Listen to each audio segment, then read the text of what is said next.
नमस्कार। आज के इस दिलचस्प विश्लेषण में हम राजनीति और तकनीक की गहराई में उतरने वाले हैं। जरा सोचिए, एक तरफ भारत के किसी स्थानीय चुनाव की जमीनी हकीकत हो और दूसरी तरफ एक ऐसा ऑटोमेटेड सिस्टम जो कच्चे डेटा को एक बेहद ही सम्मोहक कहानी में बदल दे।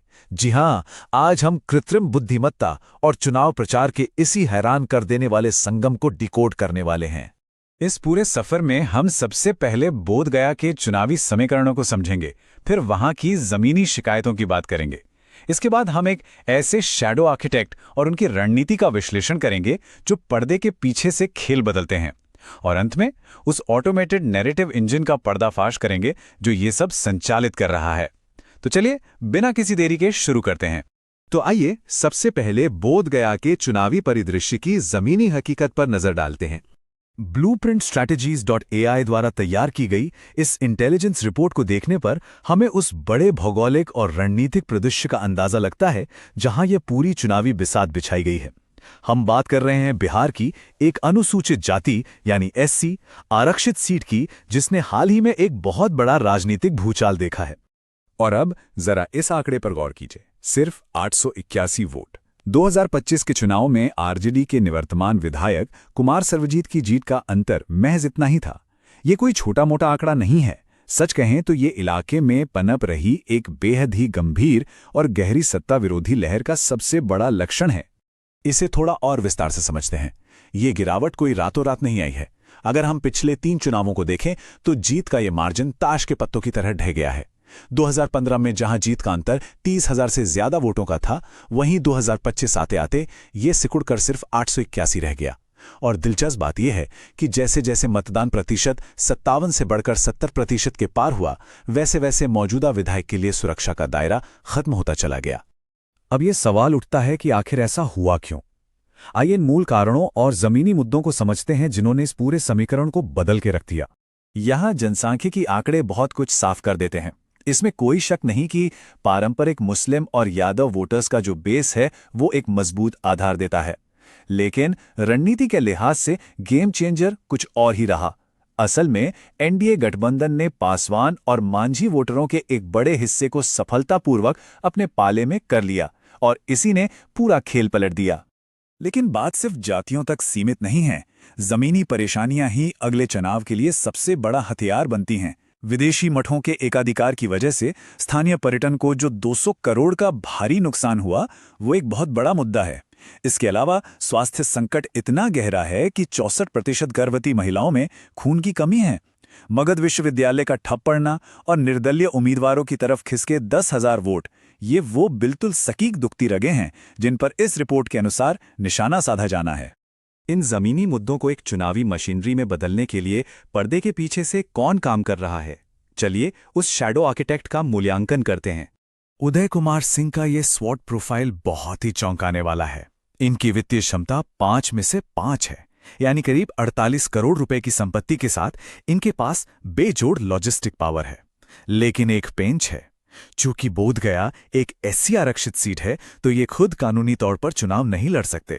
इसलिए रणनीति ये है कि इनकी इस अपार वित्तीय क्षमता का इस्तेमाल एक बेहद ही सावधानी से चुने गए प्रॉक्सी यानी प्रतिनिधि उम्मीदवार को स्थापित करने के लिए किया जाए। तो इस पूरे मास्टर प्लान को जमीन पर कैसे उतारा जाएगा? आइए इस 4 चरणों वाली रणनीति को डिकोड करते हैं। ये कोई साधारण रणनीति नहीं है, बल्कि एक बेहद आक्रामक फेज्ड लैडर अप्रोच है। पहले चरण का फोकस सिर्फ नींव मजबूत करने और पर्यटन के नुकसान को एक बड़े मुद्दे के रूप में हथियार बनाने पर है। फिर दूसरे चरण में महिलाओं के स्वास्थ्य संकट को उजागर करने के लिए बड़े पैमाने पर मेडिकल कैंप लगाए जाते हैं। तीसरे चरण तक आते आते बूथ कमेटियों को बदल दिया जाता है और व्हाट्सएप के जरिए माइक्रो टारगेटिंग शुरू होती है। और आखिरी चरण में चुनाव के दिन वोटरों को घर से निकालने के लिए कमर्शियल वाहनों की पूरी फौज उतार दी जाती है और बागी उम्मीदवारों को आर्थिक रूप से शांत कर दिया जाता है। अब तक हमने जो भी चर्चा की वो एक बहुत ही बारीक राजनीतिक रणनीति है, लेकिन अब हम इस विश्लेषण के सबसे बड़े और अप्रत्याशित मोड़ पर पहुंच रहे हैं, द ऑटोमेटेड नैरेटिव इंजन। स्रोत सामग्री से एक बड़ा खुलासा होता है कि ये सब केवल कागजों पर बनी कोई रिपोर्ट नहीं है। ये मायका गोवर्धन रेड्डी के दिशा निर्देशों पर आधारित एक निर्देशिका है। इसमें नारद नाम के एक एआई एजेंट के लिए स्पष्ट कमांड्स हैं, जिसे राजनीतिक सत्य का कथावाचक कहा गया है। इसका काम क्या है? इस पूरे डेटा और रणनीति से भरी रिपोर्ट को लेकर उसे स्वचालित रूप से 8 से 12 मिनट के एक शानदार डॉक्यूमेंट्री स्टाइल वाले वीडियो में बदल देना। और इस सिस्टम के नियम जानकर हैरानी होती है। इसमें एक बहुत ही सख्त कंटेंट फायरवॉल है। इस सिस्टम को साफ हिदायत है कि वॉइस ओवर में एआई, प्रॉम्प्ट, मशीन लर्निंग जैसे शब्दों का नामो निशान तक नहीं होना चाहिए। आवाज बिल्कुल एक अनुभवी रणनीतिकार जैसी होनी चाहिए, जो जमीन और संस्कृति से जुड़ा हो। सीधे शब्दों में कहें तो ये तकनीक के हर सुराख को मिटाकर पूरी तरह से एक परिपक्व इंसान का रूप लेने की कोशिश है। ये विरोधाभास अपने आप में डरावना भी है और दिलचस्प भी।